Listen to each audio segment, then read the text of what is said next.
uh, to wait and come to this. So uh, let's get started. Um,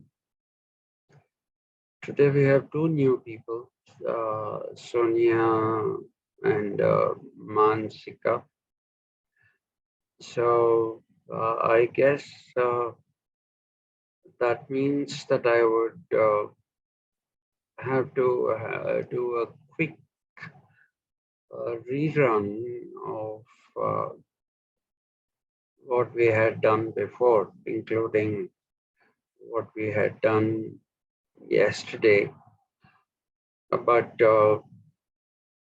since we have a couple of new participants, I would like to take about 5 to 10 minutes uh, talking about research uh, and perhaps a little later um, about what is methodology.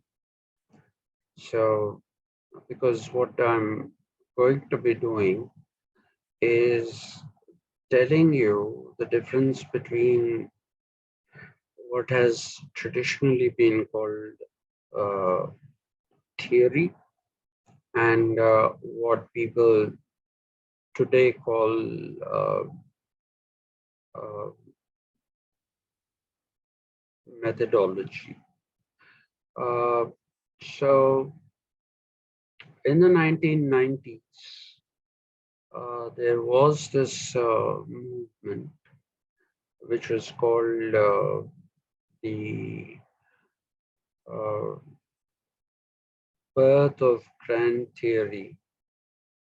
So, and the birth of grand theory had in Europe and in India, it had actually taken people away from research methodology, which was based more on empirical research and in making or building a picture out of numbers that you had collected either through questionnaires or through direct interviews. So it is a bit important. I am sure you people are not submitting your thesis in the next 2 months. So I'm going to take a little time telling you all these things because these are things that are never told by anyone to anyone. And your understanding of what constitutes research would improve if we talk about all these different things. So before we went off on that unfortunate break, uh, I had fallen very badly ill and I was not in a position to actually sit in front of a computer and talk. So at that time we broke off. I think we had some 3 or 4 lectures and we're resuming again now. So just let me refresh your memory uh, for those of you who had attended those classes. And for those of you who hadn't attended, okay, this will be the first time that we are talking about this. Now, the thing that you need to understand is that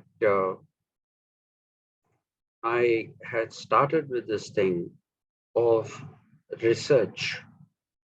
The meaning of the term research The meaning of the term, the literal meaning of the term research is search again, which means you're searching again when you're doing research.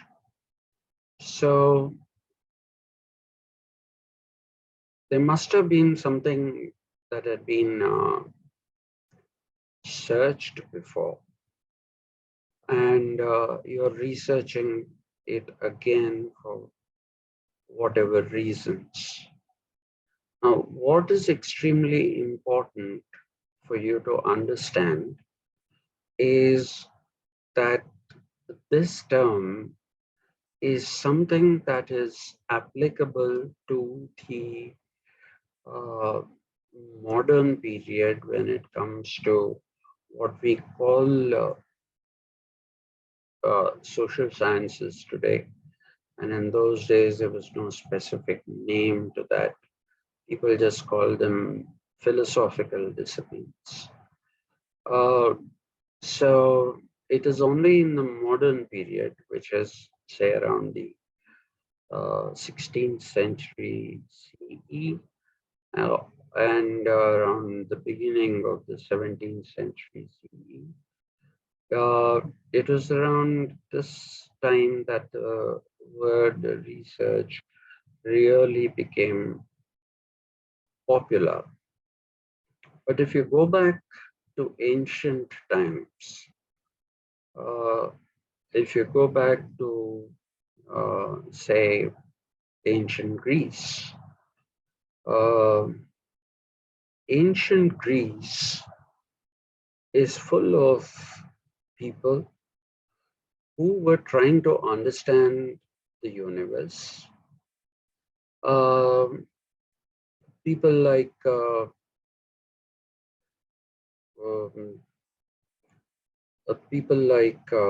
Socrates, Plato, and before them, Pythagoras. Uh, they were trying to understand the world through geometry.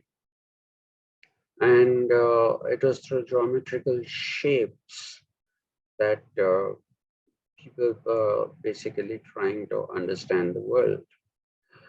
There was no beginning point, and if you're aware of the Milesian school, uh, the Milesian school got its name from the Greek province of Miletus, Melitos, Miletus. So there were three people, not all of them existed at the same time.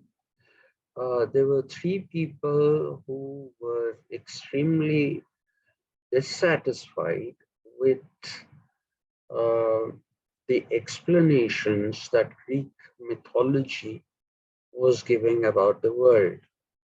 One very simple example being that the world is carried by Atlas on his shoulders.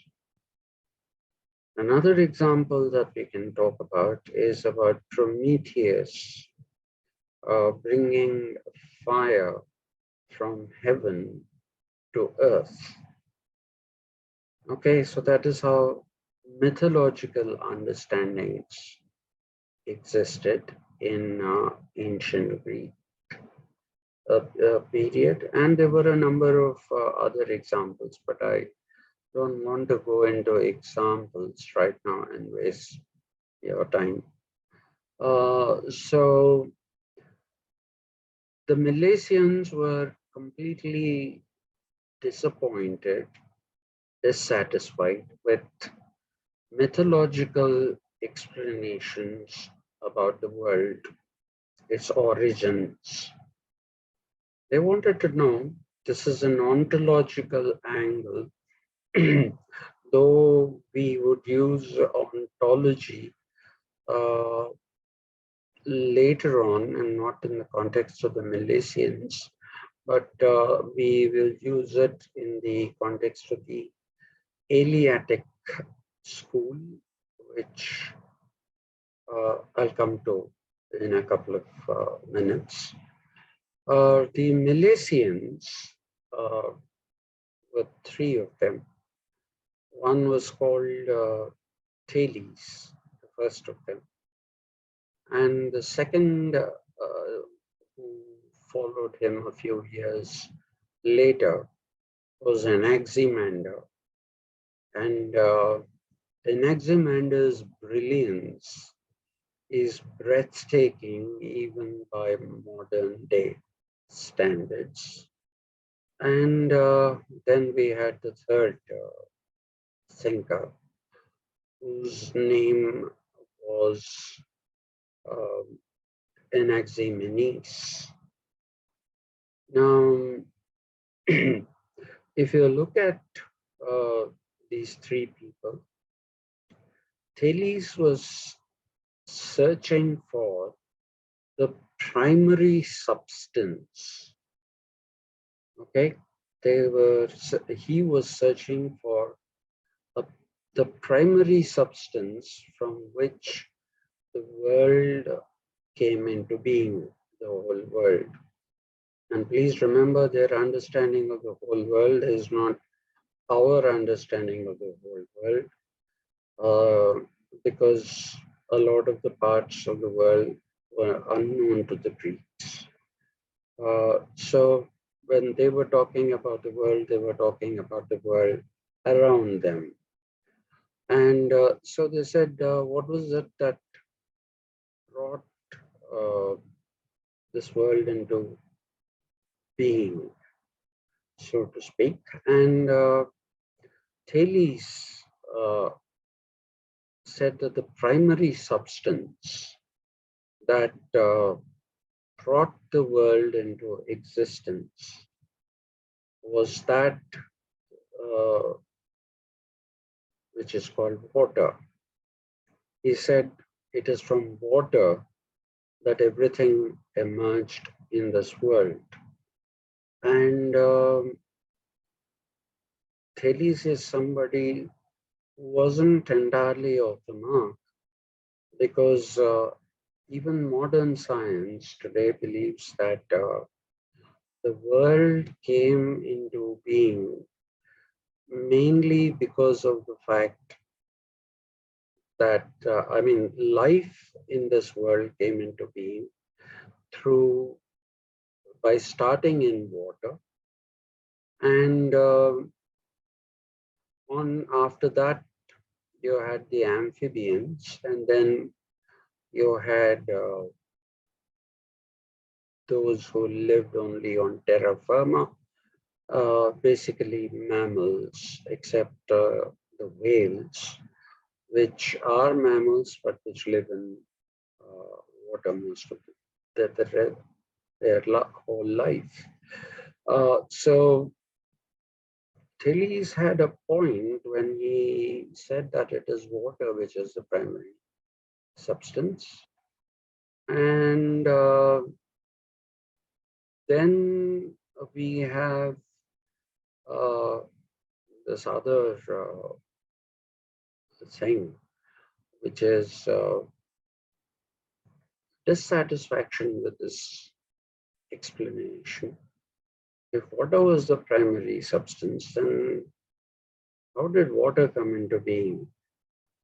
That is the question that is being asked. And Anaximander here is the one who is uh, amazingly modern in his thinking. In fact, sorry about that. In fact, the method of dialectics, which we attribute to Marx mainly and call it dialectical materialism, this is an aside. The aside is that Marx never used the term dialectical materialism. He used historical materialism, but he did use dialectics without connecting it to materialism. The connection between dialectics and materialism was done by Engels in his book Dialectics of Nature. If you read any of the works of Marx, you do not find this expression, dialectical materialism, anywhere. He talked about historical materialism, which is to demonstrate how history moved, uh, not through the will of the people, but through the objective material conditions that drove change and how that change led to various different periods of history. Anyway, so now the usage of dialectics is something that goes back to the Greeks, and the first person, perhaps, documented person who used dialectics was the person who used that was uh, Anaximander. Anaximander said the world didn't come into being out of one substance. He said there is no such thing as one substance from which everything emerged.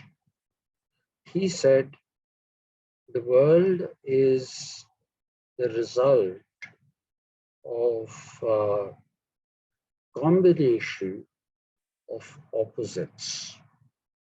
So heat and cold, wet and dry. So he said opposites have a tendency to move into each other. I don't need to explain this. Uh, as long as something is there, refrigerated, it is nice and cold. But in Hyderabad, if you put that material that you have cooled in the refrigerator, if you put it out in the open, then it becomes hot or it becomes warm. Why? That is because the heat outside is far more than the cold that is there in the bottle or whatever in which you have cooled, let's assume you cool water. So, but if the situation is that something is like the polar world where everything is cold, when you heat something, after some time that heat becomes cold. That's because heat and uh, cold move into each other. The same thing with wet and dry. So, according to Anaximander, he said even water is a creation of the coming together of tendencies which are opposite. They come together, and that is how the world comes into being. Thales had also said that the earth was resting in water, not on the shoulders of Atlas, but it was resting in water. And Anaximander said if the earth is resting in water, where is the water resting? It should be resting somewhere. Otherwise, how is it able to hold the earth? So he said there is no resting place for the world. It's not a flat disk as it was generally believed in those times. It's also believed in the biblical times. And sorry about that. Can you just give me a minute, please? Yeah, Maya.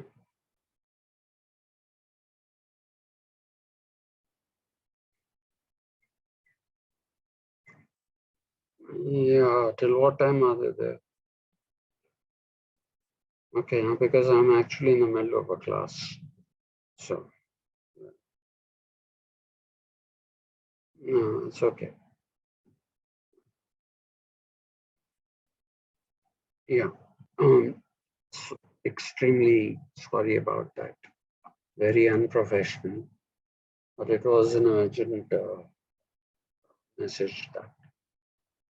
Anyway, so he said the earth is not resting anywhere.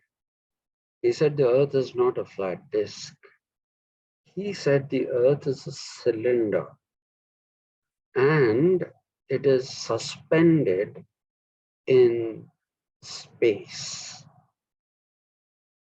So when he was asked, how is the earth suspended in space? Why is it not falling?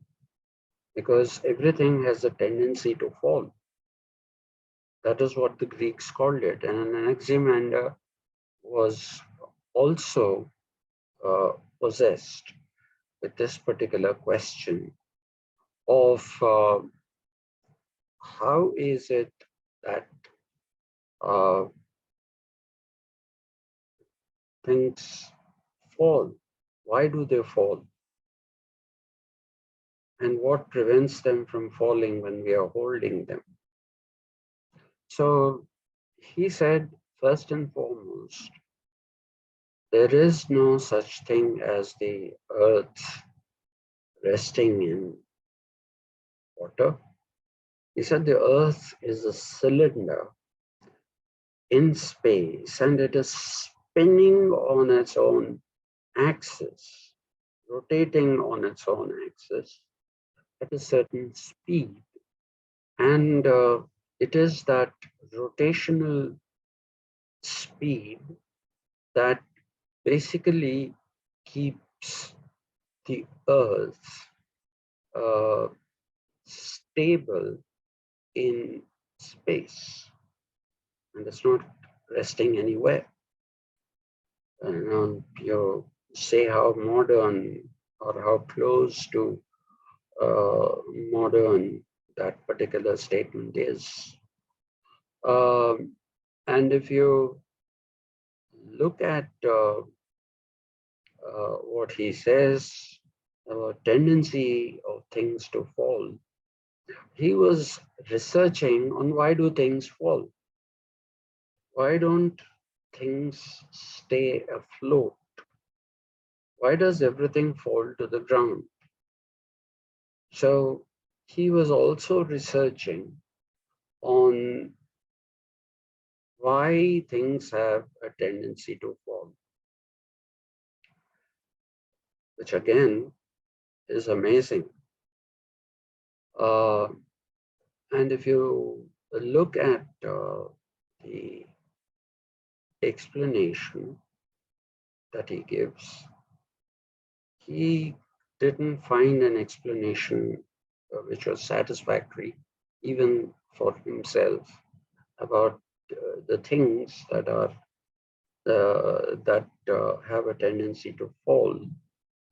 You must have heard the word torque, Torque. Torque is the turning force. So the turning force or the rotation of the earth was keeping it stable. But the objects that are there in the world do not have that rotational force. And therefore, they have a tendency to fall because they are not rotating on their own axis and generating torque. So therefore, all this is searching, not researching. And after him comes Anaximenes, who is a bit of a disappointment after Anaximander, because Anaximenes went back to the argument of a primary substance. He believed that the primary substance was air. But unlike Thales, he gave us a little more explanation about how this primary substance, air, uh, due to condensation, becomes liquid, which is water. And then he said, through further condensation, it is water that turns into earth. So while it is an extremely unsatisfactory explanation, especially when compared to Anaximander, it has its own scientific merits in the modern period. The whole theory of condensation, the changing of form of something from solid into liquid into vapor or the other way around.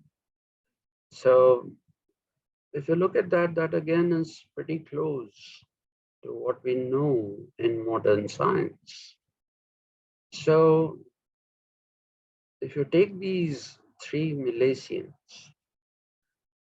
they they were searching for answers because of their dissatisfaction with mythological answers.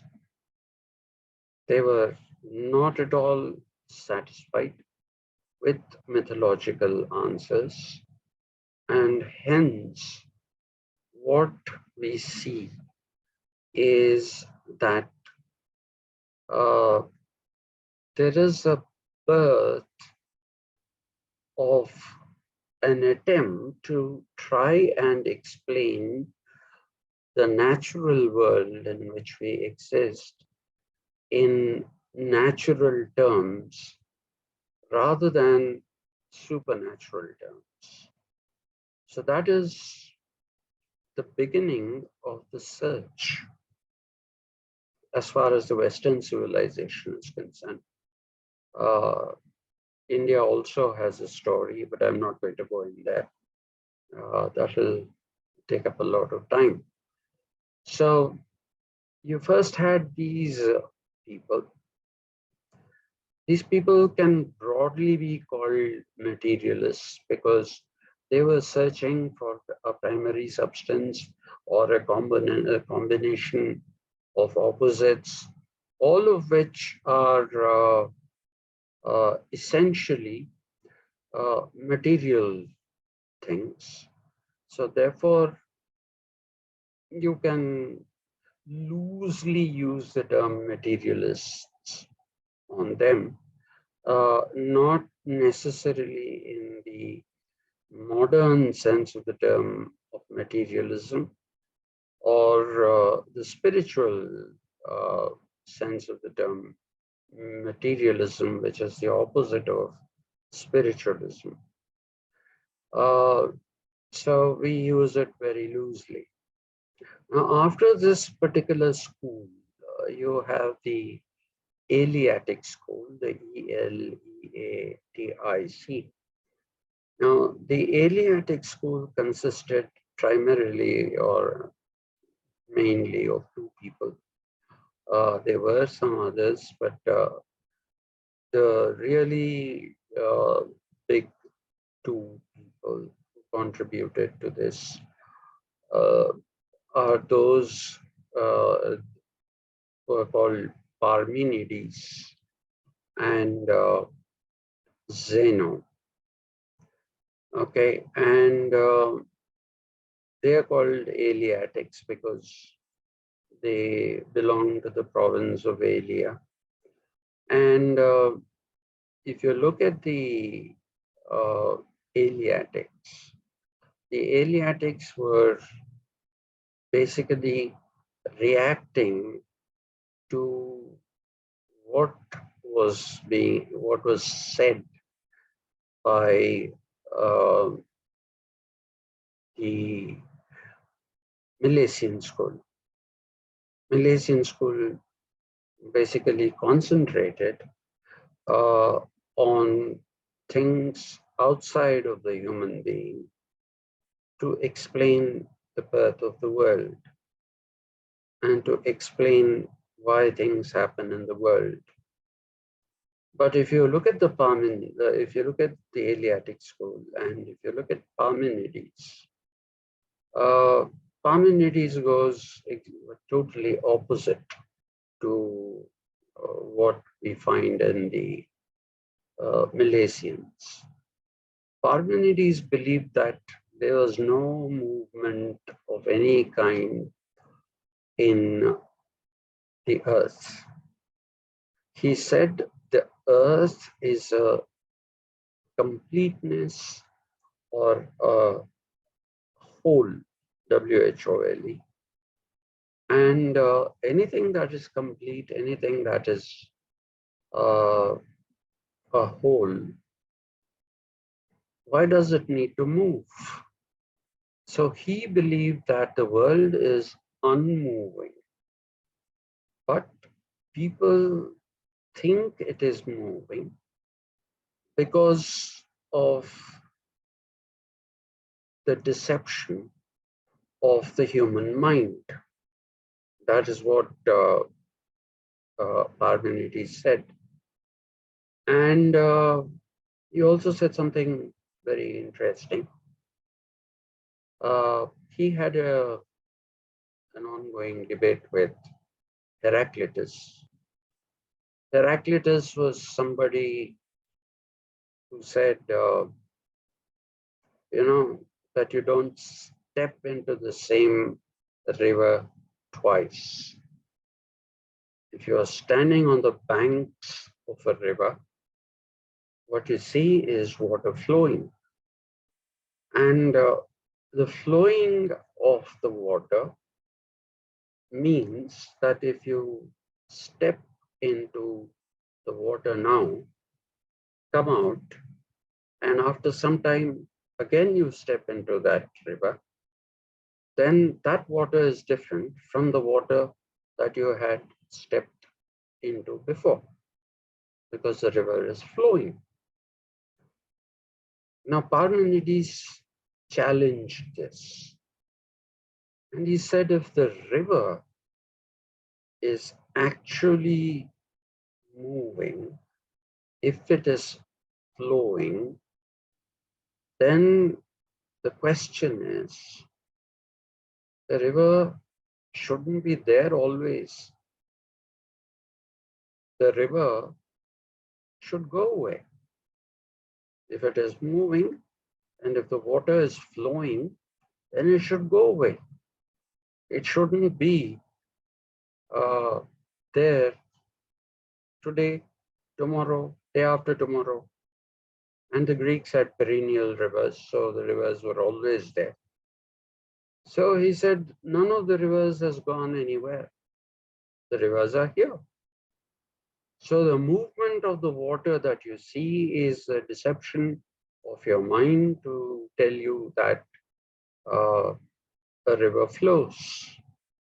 He said, so you step into the same river any number of times. You come today and you come 10 years later and step into it, the river is the same. Otherwise, it wouldn't have existed. It would have just gone away. So he basically said that all motion is basically because of imperfection. Anything that is imperfect is basically that which has a necessity to move. And where does it have to move? It has to move towards perfection. And if something is perfect, then you don't need to have movement. So he said, there is no movement. All movement that you see is the deception of your mind. And all these had a big influence on Plato, and even in the modern period on Hegel. You'll find quite a bit of Parmenides in Hegel and in Plato. So Parmenides said The world is perfect, nothing moves. Everything is static. All movement is illusory. It's an illusion. You think you're moving, but you're not moving at all. This particular argument was vehemently supported by Zeno. In fact, we have to thank Zeno for preserving the main work of Parmenides, which is called the poem. And for the Greeks, poems didn't mean what they mean to us. They had things like poetics of conduct. We don't talk about that kind of things today. So I'm not going to go into the Greek meaning of poem right now. I don't want to make this a lesson in Greek language. So if you do look at this particular uh, thing that Parmenides is saying, he is saying everything that exists is in the mind, which is spiritual.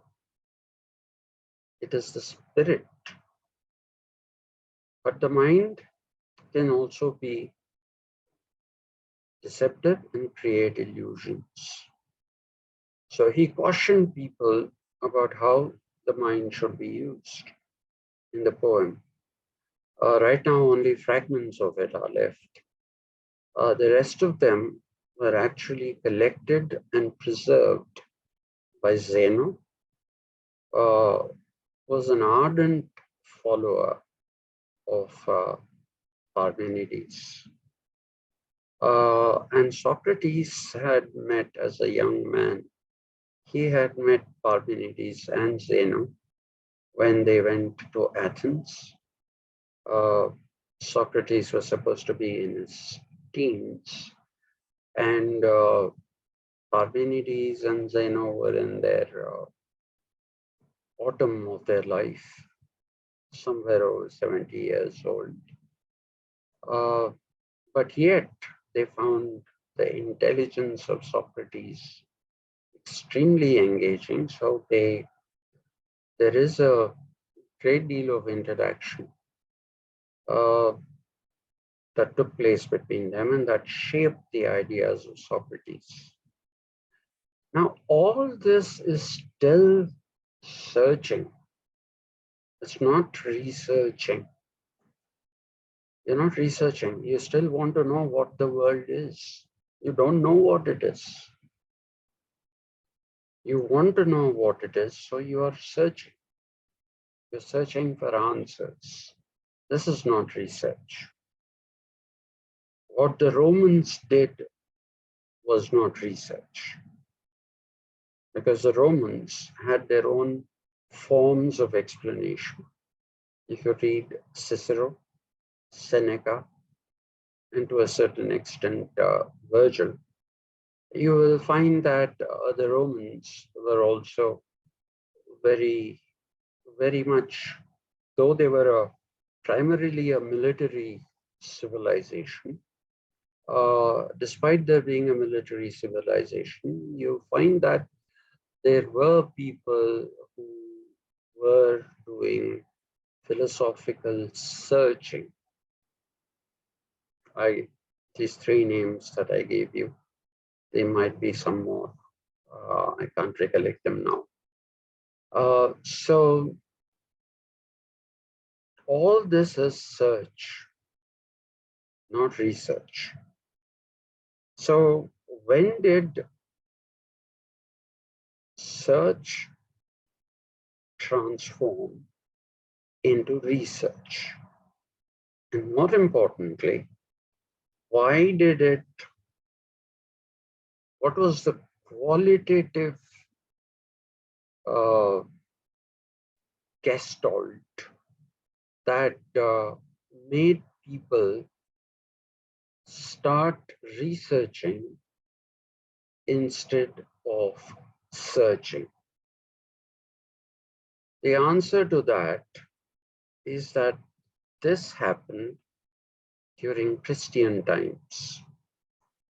Now, I don't know how many of you are aware. There are many versions of the Bible. And most of the institutions that we have today and the designations that people are given in these institutions are actually those which have come from Christianity. The idea of a university came from Christianity. Universe, one verse. So a place where you can learn everything about what you needed to learn, which was there in the Bible, was the university. A diminished universe is the university. Similarly, seminar. Seminar comes from the Christian word seminary. Seminaries were where various sacraments, various other documents of Christianity were kept, including the Bible. And people would study them and re-study them again and again, especially because of the fact that they were contentious, very, very contentious issues that came into being during the reading of the Bible. Okay, we would like to believe that it's all the same and that it is the word of God, but that is not true. If you look at what Mark said in the Bible and compare it with what somebody like Luke said, you'll see that they are contradictory. Now, faced with contradiction, you basically have to try and find out which of these is right. Now, for the Greeks, there's no Bible. For the Christians, there was the Bible. So they believe that the Bible, which is a revelation of knowledge of God, was something that needed to be studied again and again in order to get the answer as to which of the interpretations is a correct interpretation and which is a wrong interpretation of these sacred documents. So you have the birth of that which are called biblical hermeneutics. Hermeneutics, Hermeneutics.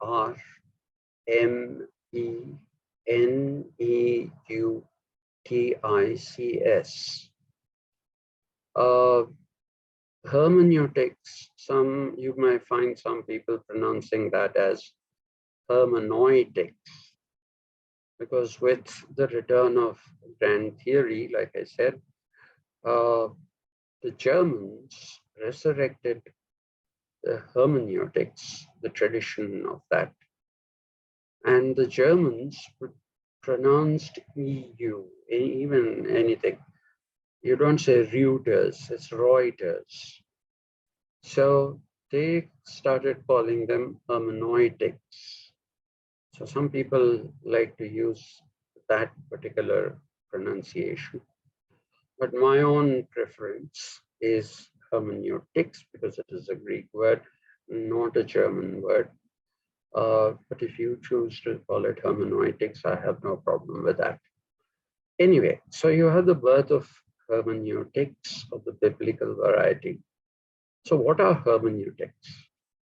Hermeneutics is the Greek word for interpretation.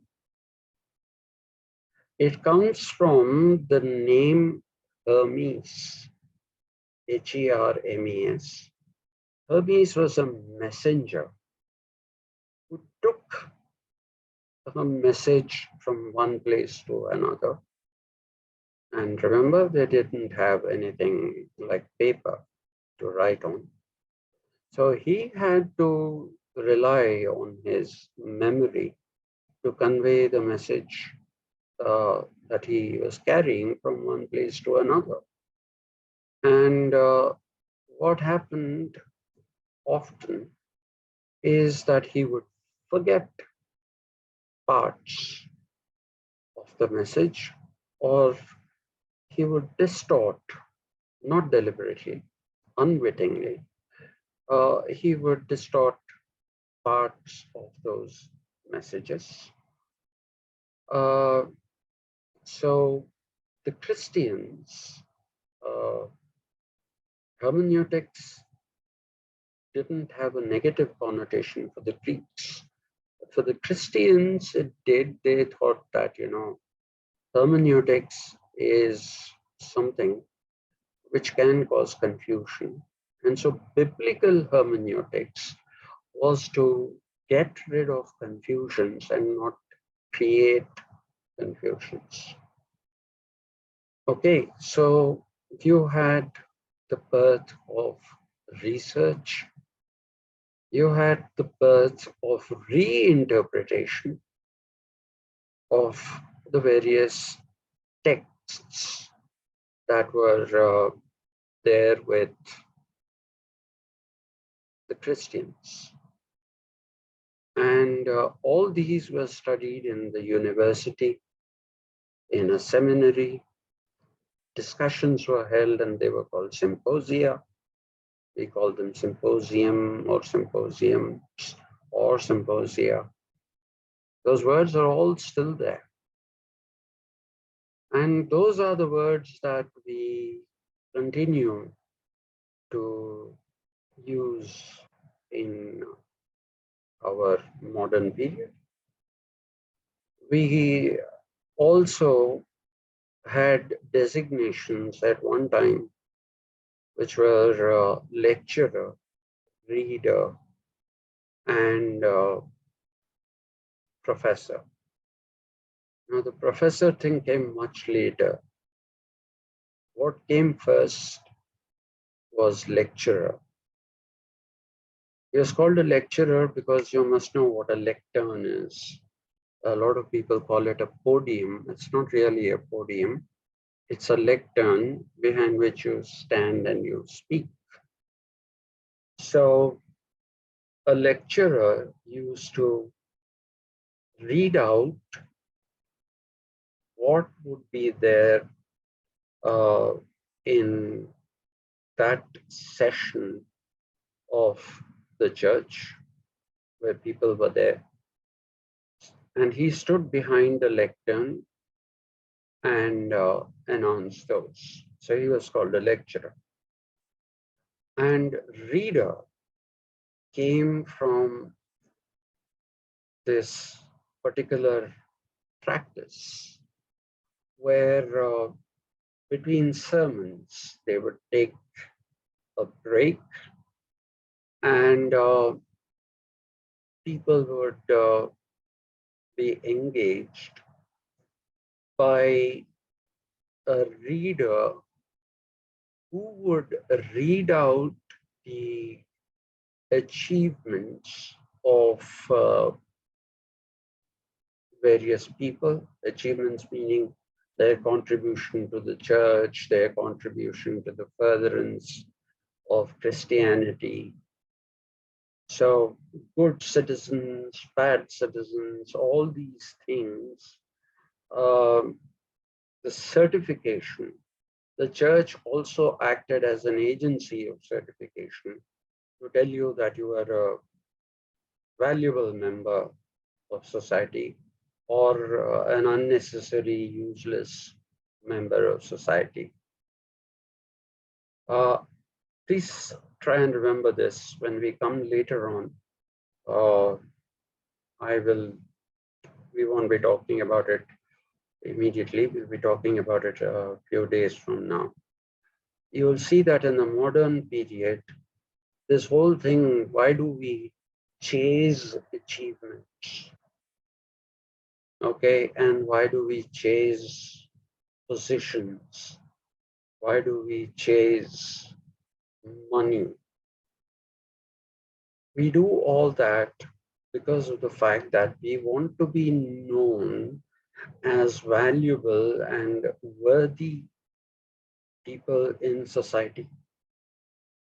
But once the church declined and it stopped being an agency of certification, then how would people differentiate between a valuable member and a useless member? That fell into this category of the pursuit of designations. Frankly, why do you need 3 designations? But assistant professor, associate professor, professor. What is everybody doing? They're doing the same job. The school teacher is called a school teacher, whether you're teaching in the kindergarten or you're teaching in the 12th class, right? But when it comes to the university, you have these designations. You have a registrar, that again is a Christian word. You have a chancellor.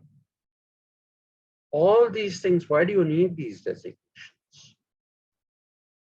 They have come into being in order to replace what the church was doing before. The church was an agency of certification.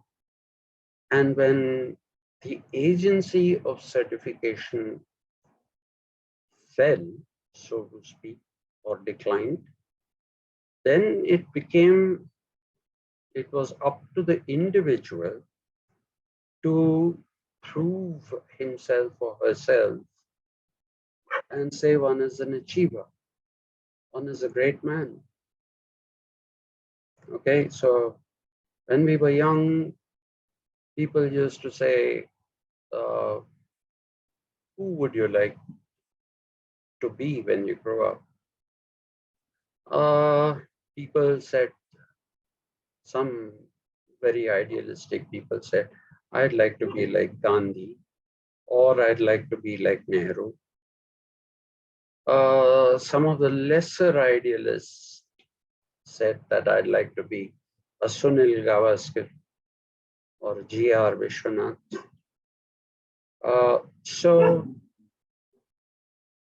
So you, oh my God,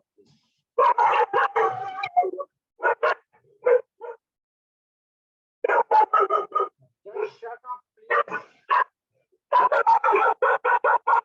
Okay. Anyway, I've exceeded my time. Tomorrow we pick this up.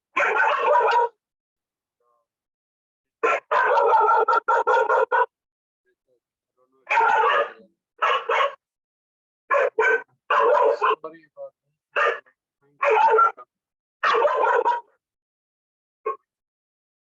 I hope to see you again tomorrow. Okay, Professor. Okay. Otherwise, it will be difficult to continue the lecture.